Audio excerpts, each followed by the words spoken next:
Assalamu alaikum wa rahmatullahi wa barakatuh, Ramadan Mubarak Karim. Changement de cuisine, changement de décor et d'ambiance. Bienvenue dans notre série spéciale Ramadan. Cette semaine, une deuxième recette présentée en darija et en français.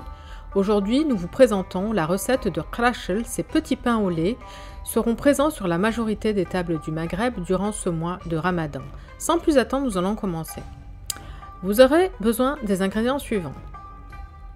500 g de farine, 20 centilitres de lait, 4 cuillères à soupe de fleur d'oranger, 25 g de graines de sésame, 110 g de sucre, 4 cuillères à soupe de lait en poudre, un jaune d'œuf et un œuf entier, une cuillère à soupe de levure sèche ou un sachet de levure boulangère, une demi-cuillère à café de sel, 50 g de beurre, une cuillère à café de graines d'anis. Dans un premier temps, on va tamiser les 500 g de farine dans un grand saladier.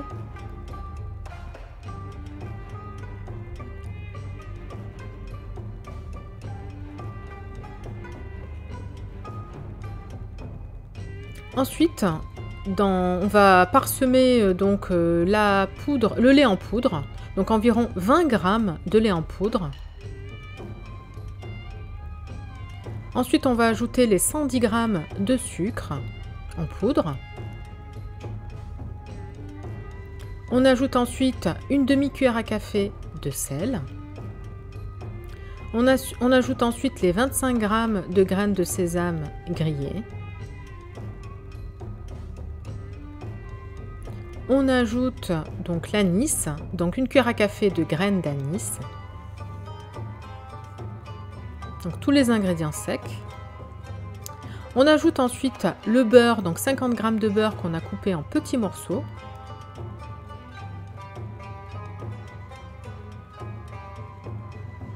On ajoute la levure, donc soit vous prenez une cuillère à soupe de levure sèche instantanée ou alors un sachet de levure boulangère. Et enfin, on ajoute les 20 centilitres de lait plutôt tiède, vous aurez chauffé au micro-ondes. Et là, on vient pétrir le tout à la main rapidement.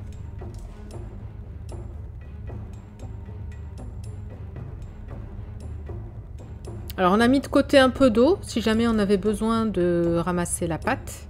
Mais finalement, on n'a pas utilisé une seule goutte d'eau. On ajoute donc la fleur d'oranger. Donc 3 à 4 cuillères à soupe de fleur d'oranger, vous y allez progressivement. Je vous conseille d'en mettre 3 cuillères à soupe, de bien mélanger. Et si vous voyez qu'il y a besoin d'en mettre une quatrième, vous rajoutez une quatrième.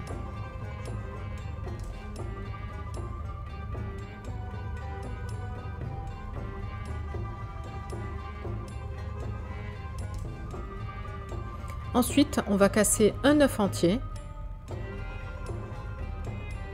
Le jaune d'œuf, on l'utilisera à la fin de la recette pour badigeonner nos petits krachel. Donc on mélange le tout à la main jusqu'à obtenir une pâte qu'on va former. On va former une boule de pâte.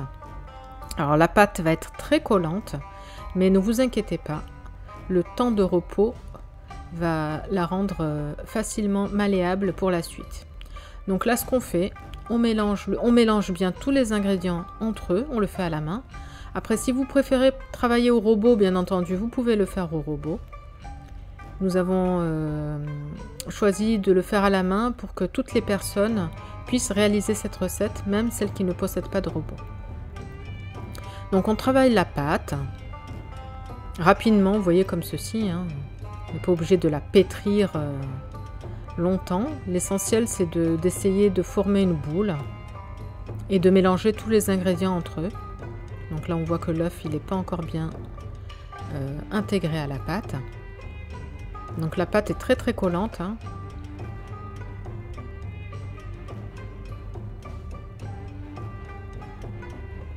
Donc je me rends compte que je n'aurai pas besoin d'eau.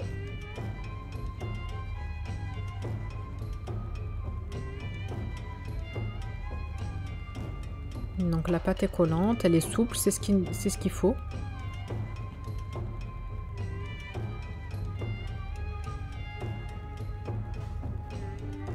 Donc une fois qu'on aura ensuite on essaye de rassembler une espèce de boule. Hein. Une fois qu'on aura tout mélangé les ingrédients, donc là c'est le cas, hein, on va essayer de former une espèce de boule, parce que c'est vraiment pas une boule, hein, vous voyez la pâte dans quel état elle est, et on va la laisser reposer. Pour ma part, je l'ai laissé reposer 2 heures. Sachant que ça ne nécessite pas 2 heures, mais j'ai préféré la laisser 2 heures. Voilà ce qu'on obtient au bout de 2 heures. Donc là, ce qu'on va faire, on va fariner le plan de travail. Et vous voyez, l'aspect de la pâte, elle est beaucoup plus agréable. Les 2 heures lui ont fait beaucoup de bien. Donc là, on farine le plan de travail avec un petit peu de farine. Et ensuite, on verse la pâte par-dessus. Et vous voyez, la pâte est devenue beaucoup plus souple, moins collante, beaucoup plus agréable à travailler. Vous voyez, donc là, on va la dégazer rapidement, légèrement. Vous voyez comme elle est très très souple. Hein. Et elle ne colle pas du tout. Donc moi, je vous conseille de la laisser reposer 2 heures. Ça sera plus agréable pour la suite. Alors, une demi-heure aurait suffi.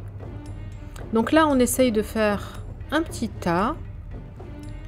Et on va couper ce tas en 10 petits morceaux. Donc on essaye de faire des parts égales. Puisque au final, on va réaliser 10 qarashli.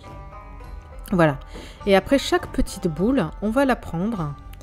Et on va la travailler du bout des doigts pour former une belle boule. Vous voyez, comme ceci. Le dessus doit être bien lisse. Et on met la boule de côté. Voilà, la première, elle est prête, elle est bien jolie.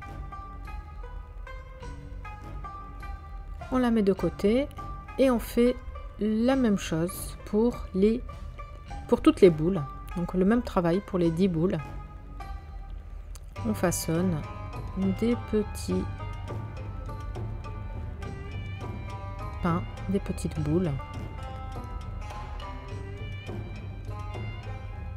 Voilà, donc là je vous ai montré pour 2. On fait la même chose pour les 10.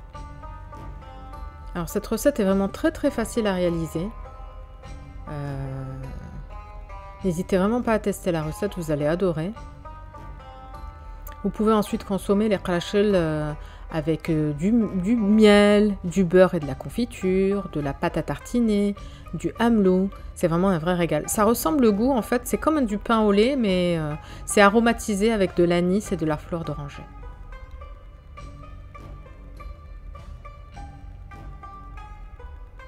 Vous trouverez sur la chaîne la recette du amlou si vous voulez et la recette de 2 pâtes à tartiner.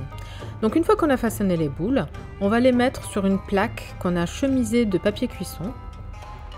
Donc elles vont s'étaler, donc prévoyez de la place. Hein. Donc moi j'ai prévu 2 plaques de cuisson pour mes 10 qarashel. Et on va de nouveau les laisser reposer. Voilà, on les espace un petit peu parce qu'elles vont... Alors là, c'est la première phase. Donc là, on les a laissés reposer 30 minutes.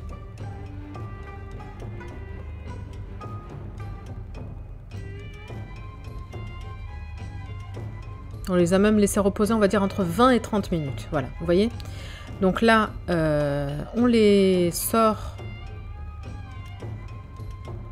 Et là, on va les aplatir légèrement.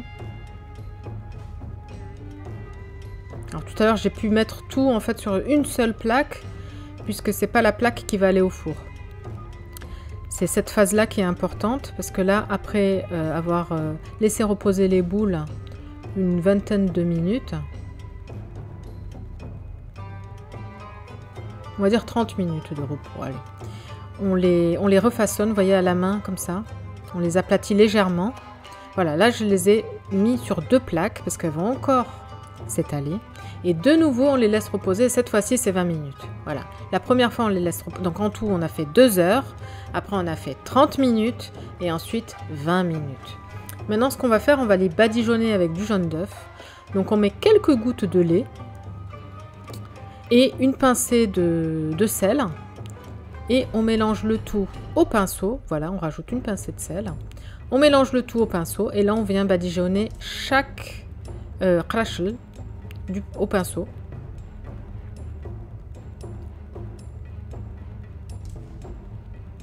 On préchauffe le four à 180-190 degrés et ensuite avec quelques graines de sésame, on vient décorer le dessus. Donc vous voyez comme vous voulez, je me suis amusée, j'ai fait des petites croix, d'autres j'ai juste parsemé quelques graines de sésame, donc vous faites comme vous voulez. C'est vraiment optionnel, c'est de la décoration. Donc là, le four est préchauffé à 180-190 degrés et on va enfourner pour une dizaine de minutes. Et voilà ce qu'on obtient à la sortie du four. N'hésitez pas à tester la recette et à me dire en commentaire ce que vous en avez pensé. Merci d'avance de vous abonner à la chaîne pour ne pas rater les prochaines recettes. À bientôt pour de nouvelles recettes spéciales Ramadan. Bye bye!